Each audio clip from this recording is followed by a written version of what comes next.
missionário Júnior Augusto. Vamos dar continuidade e término ao nosso estudo com o chamado de Deus, parte 2. Pega a sua Bíblia aí para acompanhar os textos que vamos estar estudando hoje. Como identificar um verdadeiro profeta? Abra ela aí em Mateus, capítulo 7, versículos 15 ao 23. Na minha versão diz assim: Acautelai-vos dos falsos profetas, que se vos apresentam disfarçados em ovelhas, mas por dentro são lobos roubadores.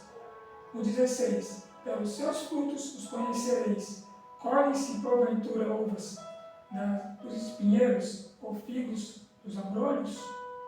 O 17 diz assim: Assim, toda árvore que boa produz bons frutos, porém a árvore má produz frutos maus. O 18 diz: Não pode a árvore boa produzir frutos maus, nem a árvore má produzir frutos bons. O 19 diz: Toda árvore que não produzir bom fruto é cortada e lançada ao fogo. Versículo 20: Assim, pois, pelos seus frutos os conhecereis.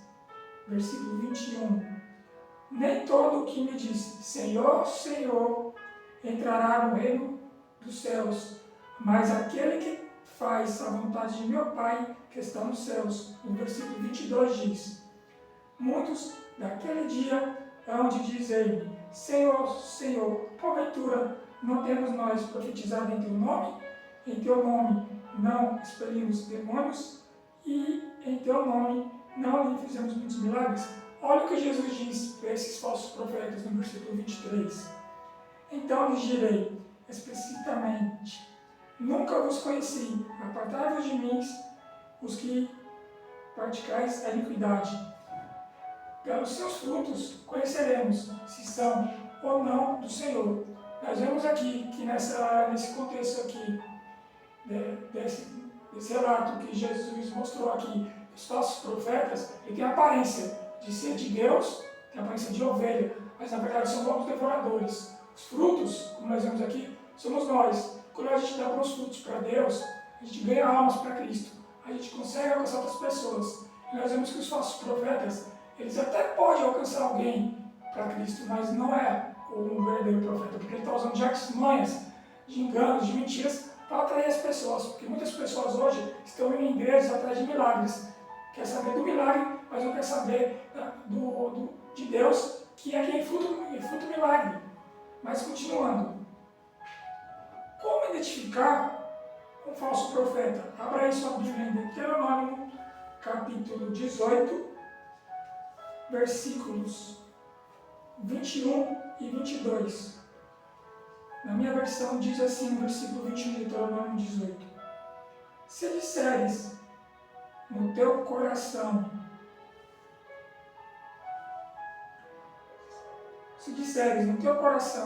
como conhecerei a palavra que o Senhor não falou?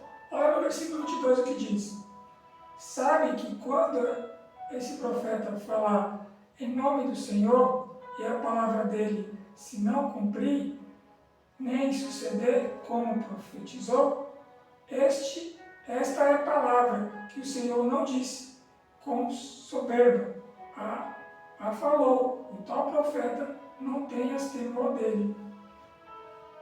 Suas profecias não se cumprem, e quando se cumprem, querem levar seguidores para longe de Deus e sua palavra. Então nós vemos aqui nesse texto que está dizendo que nós não devemos dar credibilidade a pessoas que estão fazendo profecias, dizem que vai acontecer tal coisa no mundo, ou vai acontecer tal coisa com tal pessoa, e essa profecia não se cumprir. Mas nós sabemos que o inimigo, ele é astuto. Ele vai fazer de tudo para que aquela profecia que foi profetizada pela boca do falso profeta venha se cumprir. Por isso que temos que ter discernimento espiritual, entendimento da palavra de Deus, para poder identificar esses falsos profetas. Quem vai te dar essa capacidade de identificar um falso profeta, se ele está de acordo com a palavra de Deus, é o Espírito Santo. Mas continuando, quais são as características da igreja verdadeira? Apocalipse, abra aí Apocalipse, capítulo 12, versículo 17. Apocalipse capítulo 12, versículo 17, diz assim: Irou-se o dragão contra a mulher. A mulher em profecia é um símbolo, quer dizer igreja.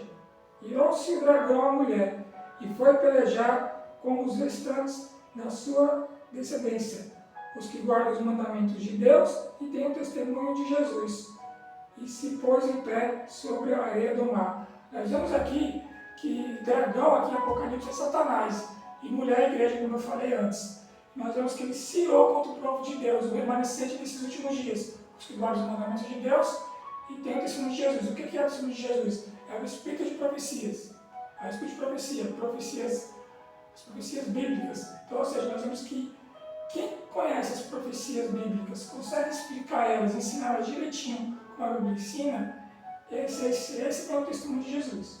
O testemunho de Jesus é toda a Bíblia e as profecias bíblicas. Agora, para a gente entender um pouquinho mais sobre essa pergunta, vai aí mesmo no capítulo 19 de Apocalipse. Apocalipse 19, versículo 10, que diz assim: Prostrar-me ante os seus pés para adorá-lo. Ele, porém, me disse: Vê, não faça isso. Eu sou conservo teu e dos teus irmãos, que mantêm o testemunho de Jesus. Adora a Deus, pois o testemunho de Jesus é o espírito da profecia.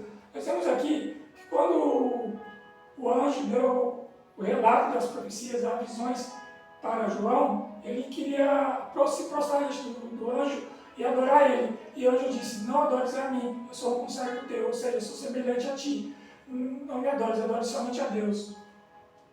O dom profético é uma característica distintiva da igreja verdadeira no fim. Ou seja, todos a verdadeira igreja, a igreja invisível, que é a igreja dos últimos dias, a igreja de Cristo, onde vai ter todos os sinceros de todas as placas de igreja, de todos os credos religiosos, nós vemos que eles vão ter esse dom, esse ministério profético. Deus vai dar para eles.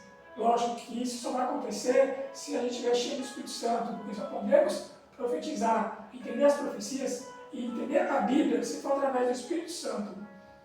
Mas para a gente finalizar o nosso estudo, qual é a nossa segurança no tempo do fim? Abra aí em 2 Crônicas, capítulo 20, e o versículo é o 20. Diz assim: Pela manhã cedo se levantaram e saíram ao deserto de Tecoa. Ao saírem eles, pôs-se Josafá em pé e disse: Ouve-me, ó Judá, e vós, moradores de Jerusalém, crede no Senhor vosso Deus e estareis seguros. Crede nos seus profetas e prosperareis. Devemos acreditar nos profetas de Deus e estaremos seguros. Ou seja, quando a igreja não tem profecias, a igreja ela se corrompe. Nós devemos crer nos seus profetas, os profetas bíblicos. Nós devemos crer nas profecias do que está para acontecer agora nesses últimos dias. Dos diversos dons dados por Deus, o dom profético se destaca por 2 razões claras. A primeira é que Deus se preocupa tanto conosco que nunca nos deixa à deriva. Ele revela a seus profetas seus planos de amor para conosco. E a segunda razão é o fato de ter colocado juntamente com os seus mandamentos o dom profético como um sinal distintivo entre ele e o seu povo no fim dos tempos. Você, meu querido amigo, você acredita no dom profético da Bíblia, no dom profético bíblico? Se você crê e acredita, feche seus olhos e olhe comigo. Oremos. Meu Deus, meu Pai, muito obrigado porque podemos estudar um estudo importante que muitas religiões, muitas placas de igrejas, denominações não têm ensinado, que é o ministério profético.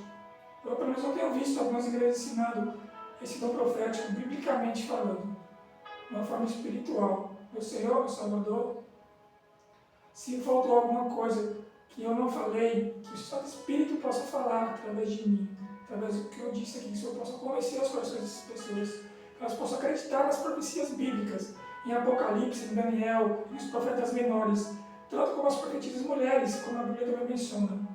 Que o Senhor possa nos abençoar, que o Senhor possa nos encher do Teu Santo Espírito, que o Senhor possa nos preparar para o grande dia que o Senhor vai vir nas nuvens dos céus, para salvar todos os seus filhos, todos os escolhidos que o Senhor escolheu. É o que eu te peço e te rogo, em nome de Jesus. Amém. Já se inscreve aí, deixa o seu like, compartilha esse vídeo. E até o nosso próximo estudo.